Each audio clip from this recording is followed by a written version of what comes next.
My dear students, I welcome you to the second part of the lesson Miss Brill, written by Catherine Mansfield. Now let us begin with the text. Although it was so brilliantly fine, the blue sky powdered with gold and great spots of light, like white wine, splashed over the Jardins publics. Miss Brill was glad that she had decided on her fur. भलेही खूप सुंदर वातावरण असेल, परंतु निळ्या आकाशात अशा पावडरसारखे spots होते ज्यात सोनेरी रंग होता. जणू काही पांढऱ्या दारूवर अशी ढगाची फक्की उडवून दिलेली आहे कोणीतरी, जणू काही ढगांची फवारणी केलेली आहे. आणि ती होती जार्डिन्स पब्लिकमध्ये. जार्डिन्स पब्लिक म्हणजे तिथलं पब्लिक गार्डन आहे, बगीचा, सार्वजनिक बगीचा. तिथे Miss Brill was glad that she had decided on her fur. आणि मिस ब्रिलला आनंद होता की तिने ते फर घालायचं ठरवलं. फर म्हणजे केसाळ कोट, कारण थंडी होती. The air was motionless. हवा एकदम स्तब्ध होती. But when you open your mouth there was just a faint chill. जर तुम्ही तोंड उघडलं तर थोडासा थंडावा जाणवायचा. Like a chill from a glass of ice water before you sip. जणू काही एखाद्या बर्फ टाकलेल्या ग्लासात जे पाणी असतं त्यात तुम्ही प्यायला जातात, आधीच तुम्हाला थंडावा तुमच्या तोंडापर्यंत पोचतो आणि घोट घेण्याच्या आधीच तुम्हाला थंड वाटायला लागतं. And now and again a leaf came drifting from nowhere from the sky. आणि अधेमध्ये एखादं पान उडत उडत यायचं, कुठून यायचं माहीत नाही, अचानक आकाशातून पडल्यासारखं वाटायचं. Miss Brill put up her hand and touched her fur. तिने आपला हात बाहेर काढला आणि आपल्या केसाळ कोटाला स्पर्श केला. Dear little thing. It was nice to feel it again. अरे वा, किती छान प्रिय गोष्ट आहे इथं. हात लावल्यावर तिला उबदार वाटायला लागलं आणि तिला तो कोट आवडायचा. आपल्याला नाही का, आपल्याला एखादी गोष्ट आवडली की आपण त्याला 4 वेळा हात लावून पाहतो, सतत ती गोष्ट निरखून पाहतो. It was nice to feel it again. त्याला हात लावून पाहणं अजून छान वाटत होतं. She has taken it out of its box that afternoon, shaken out the moth powder, given it a good brush and rubbed the light back into the dim little eyes. तिने त्या दुपारी डब्यातून काढला तो कोट, फर कोट, त्यात moth powder टाकली. Moth powder म्हणजे किडे लागतात ना, कारण लेदर आणि फर कोट तो प्राण्याच्या कातडीपासून बनलेला.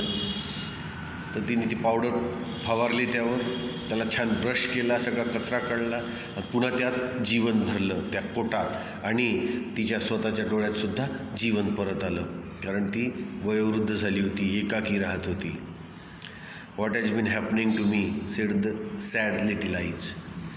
तिचे दुःखी छोटे डोळे म्हणाले, अरे मला काय होऊन राहिलेलं आहे. Oh how sweet it was to see them snap at her again from the red eyed down. आता तिला इतकं गोड वाटत होतं की तेच डोळे तिच्याकडे पाहून मिचकावत होते, तिला आवडत होतं. आता आयडर डाऊन म्हणजे एक प्रकारची रजाई आहे, ज्यात आयडर नावाचं एक बदक आहे, त्यात त्याचे पिसं भरतात. ते बदकाची पिसं एकदम मऊ मऊ असतात आणि ती नरम अशी रजाई होती तिच्याकडे. आणि ती डोळे, ती झोपलेली होती त्यात रजाईतून. तिला वाटत होतं की हे आयुष्य माझ्याकडे डोळे मिचकावून पाहत आहे, आणि तिलाही खूप छान वाटत होतं. But the nose which was of some black composition wasn't at all firm. परंतु नाक थोडंसं काळसर दिसत होतं. ते नाक बिलकुल स्थिर नव्हतं. It must have had a knock somehow. नाकाला काहीतरी लागलं होतं बहुतेक. Never mind, a little dab of black selling wax Wien the time came when it was absolutely necessary. आणि तो जो बदक होता खेळण्यातला, त्याच्या नाकाला काहीतरी लागलं होतं. मग तिला वाटलं आता हे जे खराब झाला आहे तो खेळण्यातलं बदक, त्याला आपण ठीक करू. आणि केव्हा करू, जेव्हा वेळ येईल तेव्हा, आणि वाटेल आता हे केलंच पाहिजे, हा काळा डाग काढलाच पाहिजे त्या बदकाचा जे तिच्या दुलईवर होता, त्याला ठीक केलंच पाहिजे आपण. पण वेळ आल्यावर लिटिल रोग, ती त्या बदकाला स्वतःशीच बोलते आहे, बदकाला म्हणते लिटिल रोग, लहान खोडकर. Yes, she really feel like that about it. तिला तसंच वाटत होतं त्या बदकाबद्दल. Little rogue biting its tail just by her left ear. हा लहान बदक जो होता तिच्या कानाशी, जणू तिच्या डाव्या कानाशी स्वतःची शेपूट चावत होता, तिच्या कानाशी लढीवाळपणे खेळत होता. ह्या सगळा तिचा कल्पनाविलास आहे. तिला तिच्या तारुण्यातले दिवस आठवत आहे, कारण ती बऱ्याच दिवसांनी कोट काढलेला आहे घालायला, आणि त्या दुलीकडे तिचं लक्ष गेलेलं आहे ज्यावर बदकाचं चित्र होतं, बदकाच्या आकाराचं. She could have taken it off and laid it on her lap and stroked it. ती ते बाहेर काढू शकत होती, मांडीवर ठेवून त्याला छान थापटू शकत होती त्या बदकाला. She felt a tingling in her hands and arms. तिला छान जसं गोड मुंगी आल्यासारखं वाटलं तिच्या हातात, तिच्या बाहूमध्ये. But that came from walking. मग तिच्या लक्षात आले आपण चालून आल्यामुळे, जास्त चालून आल्यामुळे आपल्याला मुंग्या येत आहेत. शी सपोज्ड, असा तिने विचार केला, कारण दुसरं काहीच कारण नव्हतं मुंग्या येण्याचं. And when she breathed something light and sad, no not sad exactly, something gentle seem to move in her bosom.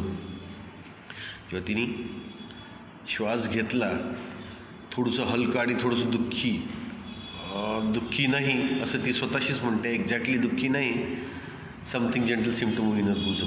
तिच्या हृदयात काहीतरी सौम्य अशी हालचाल झाली, तिच्या छातीत सौम्य अशी धडधड झाली. There were a number of people out this afternoon, far more than last Sunday. या दुपारी मागच्या रविवारपेक्षाही जास्त लोक होते पब्लिक पार्कमध्ये. तिकडे जनरली रविवारी जातात पब्लिक पार्कमध्ये वेळ घालवायला, वेळ व्यतीत करायला. And the band sounded louder and gear.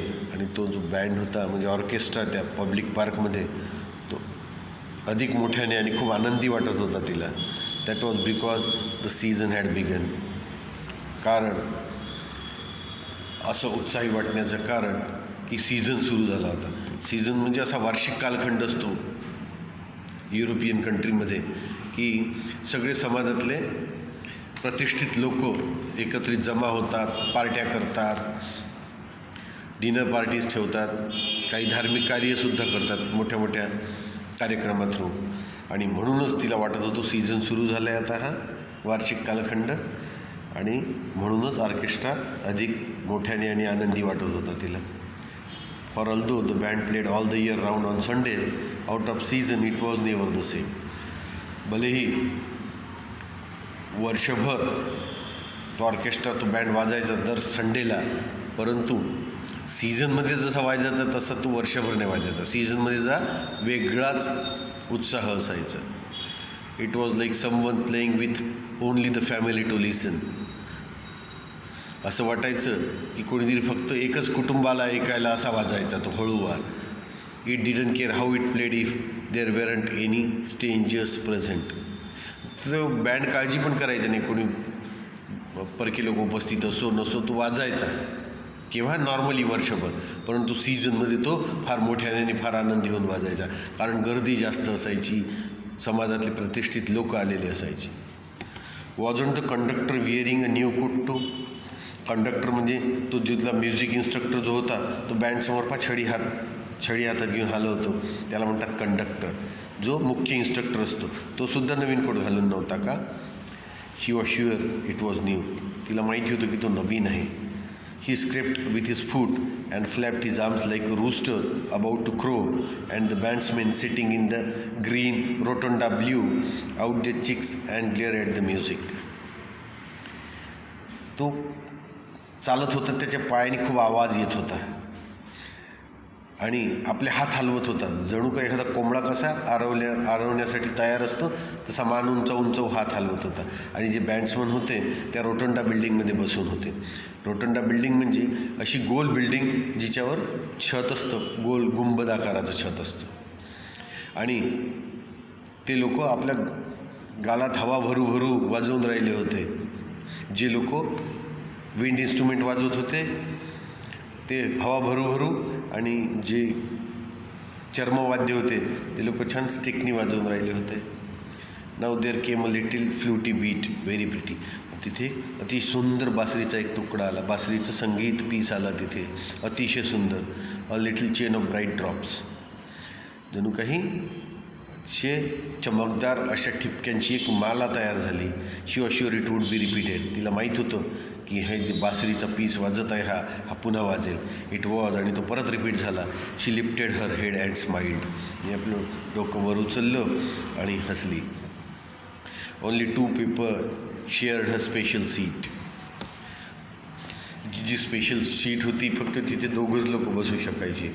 A fine old man in a velvet coat, his hands clasped over a huge carved walking stick, and a big old woman sitting upright with a roll of knitting on her embroidered apron. आता तो bench तिघाचा होता. ही special बसली स्वतःच्या सीटमध्ये, आणि अजून 2 जण बसू शकत होते. एक छान म्हातारा मनुष्य बसला होता वेल्वेट कोटमध्ये. खूप मोठी वॉकिंग स्टिक होती, वाकलेली छान, आणि तिच्यावर तो आपले हात पक्के धरून होता. आणि एक मोठी म्हातारी स्त्री होती सरळ बसलेली, आणि तिच्या एम्ब्रॉयडर्ड ॲप्रनवर, म्हणजे तिचा ॲप्रन होता, तिने एम्ब्रॉयडरी केलेला ॲप्रन घातला होता, आणि त्यावर एक लोकरीचा बॉल होता, म्हणजे ती तिथे विणत असावी. They did not speak. ते बोलत नव्हते. This was disappointing for Miss Brill always look forward to the conversation. आणि फार निराशाजनक होतं, कारण मिस ब्रिल नेहमी वाट पाहायची की कोणीतरी बोलावं आणि त्या संभाषणाकडे तिने लक्ष द्यावं. तिला सवय होती लोकांचं बोलणं ऐकायची, कारण ती एकाकी होती. तोच तिच्या जीवनाचा आधार होता. She had become really quite expert, she thought, at listening, as though she didn't listen, at sitting in other people's lives just for a minute while they talked around her. आणि तिला वाटत होतं ती एक्सपर्ट झालेली आहे, असं तिला वाटायचं की लोकांचं बोलणं असं ऐकायचं की जणू काही मी ऐकतच नाही आहे. म्हणजे लोकांच्या लक्ष द्यायचं नाही, ती ऐकत नाही आहे, पण ती बारकाईने ऐकत असायची. लोकांच्या जीवनात डोकावायची एखादा मिनिट, जशी ती बोलत असेल तिच्या आसपास, तर एखादा मिनिट त्यांच्या जीवनात प्रवास करून ती यायची. She glanced sideways at the old couple. तिने हळूच बाजूनी नजर टाकली त्या म्हाताऱ्या जोडप्याकडे. परहॅप्स दे वुड गो सून. कदाचित ते दोघं लवकरच जातील. Last Sunday too hadn't been as interesting as usual. मागच्या रविवारीसुद्धा असं काही इंटरेस्टिंग घडलं नव्हतं नेहमीप्रमाणे. तिला वाट होती काहीतरी इंटरेस्टिंग घडेल. And Englishman and his wife he wearing a dreadful panama hat and the button boots.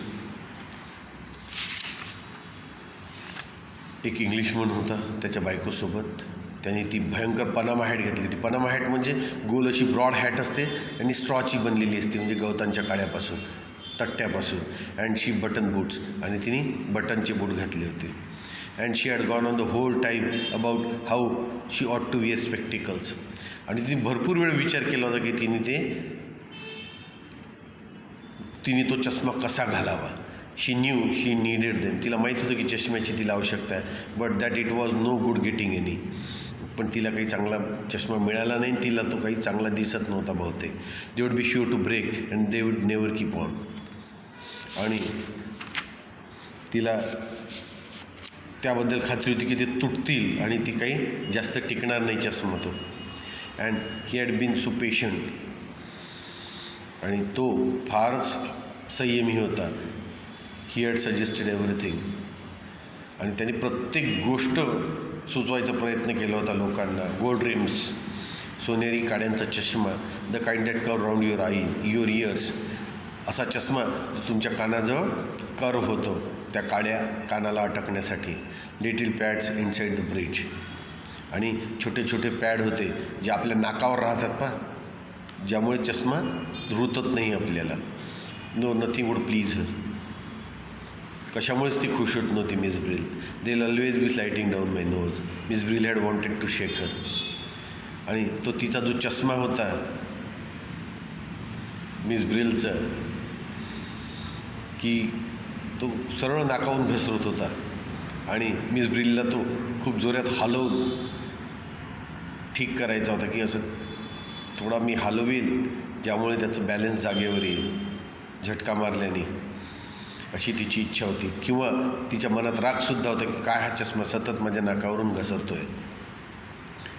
Here we come to the end of the part 2 of Miss Brill. Thank you my dear students.